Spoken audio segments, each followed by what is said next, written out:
Welcome বন্ধুরা, cooking বাইটসে তোমাদের সবাইকে স্বাগত। আজ আমি বানাবো খুব সহজ পদ্ধতিতে কেক। চলো শুরু করি। আমি দুটো বারবান বিস্কুটের প্যাকেট নিয়ে নিয়েছি। তোমরা চাইলে হ্যাপি বিস্কুট বা অন্য যে কোনো বিস্কুট নিতে পারো। এবার এগুলো যেহেতু ক্রিম বিস্কুট, তো এর মধ্যে দিয়ে আমি ক্রিমগুলোকে আলাদা করে সাইডে তুলে রেখে দেব। এরপর মিক্সিতে এই বিস্কুটগুলোকে গুঁড়ো করে নেব। এরপর একটা বাটিতে গুঁড়োগুলো নিয়ে নেব। আমার এই ভিডিওটা যদি তোমাদের ভালো লেগে থাকে তাহলে লাইক ও সাবস্ক্রাইব করে দিও। ওই বাটির মধ্যে এবারে পরিমাণ মতো দুধ দিয়ে ভালো করে ব্যাটারটা বানিয়ে নেব। এবার ওই ক্রিমগুলোও ওই ব্যাটারটার মধ্যে দিয়ে দেব।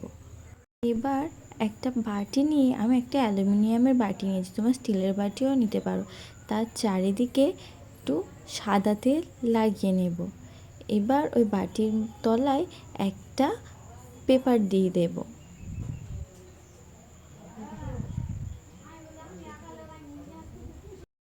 এবার ওই ব্যাটারটা ওর মধ্যে দিয়ে দেব।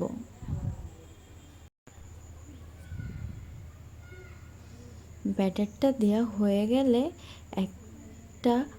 গ্যাসে একটা কড়াই বসিয়ে তার মধ্যে একটা গোল চাকতি দিয়ে কড়াইটা গরম হলে ওর মধ্যে এটা বসিয়ে দেব। এরপর কড়াইয়ের উপরে একটা ঢাকনা দিয়ে দেব। 45 মিনিটের মতো বেক করে নেব। এরপর কড়াইয়ের ঢাকনাটা খুলে একটা টুথপিক দিয়ে চেক করে নেব ঠিকঠাক বেক হয়েছে কিনা। এবার ওটা তুলে নিয়ে সাইডে রেখে দেব। ওই কড়াইতে একটু জল দিয়ে তার মধ্যে একটা বাটি বসিয়ে চকলেটগুলো দিয়ে দেবো। আমি ডার্ক চকলেট আর ডেইরি মিল্ক নিয়েছি, তোমরা চাইলে তোমাদের পছন্দ মতো চকলেট নিতে পারো। এটাকে ভালো করে মেল্ট করে নেব 2 চামচ দুধ দিয়ে। দেখো কেকটা কত সুন্দর বেক হয়েছে, বাটি থেকে ছেড়ে আসছে। এবার আমি কেকটা বাটি থেকে আলাদা করে নেব। এবার ওর পিছনে যে কাগজটা ছিল ওটা এবারে তুলে নিচ্ছি। দেখো কেকটা কতটা সফট আর কতটা স্পঞ্জি হয়েছে। এবার কেকটাকে আমি একটা দড়ি নিয়ে মাঝখান থেকে কেকটাকে আমি দুভাগ করব। তোমরা দুভাগ নাও করতে পারো, এর উপরে ওই চকোলেটটা দিয়ে দিতে পারো।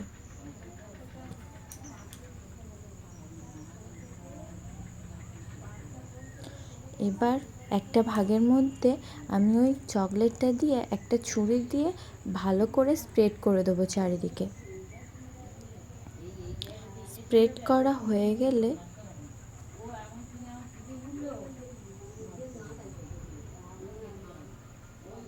ওর উপরে আর একটা কেকের ভাগটা দিয়ে দেব। ওর মধ্যে বাকি যেটুকু চকোলেট আছে সেটুকু দিয়ে দেব।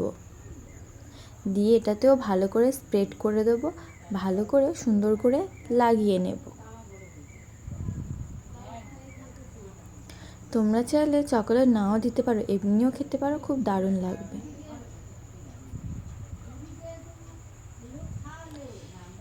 এবারে আমি কিছু হ্যাপি বিস্কুট গুঁড়ো করে ওর ওপরে ছড়িয়ে দেব।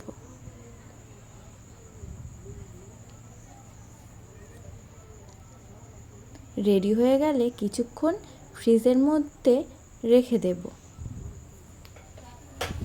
খাওয়ার আগে কেকটি বার করে সবাইকে সার্ভ করুন। আজ এই পর্যন্ত, কাল আবার আসবো অন্য কোনো ভিডিও নিয়ে। ধন্যবাদ।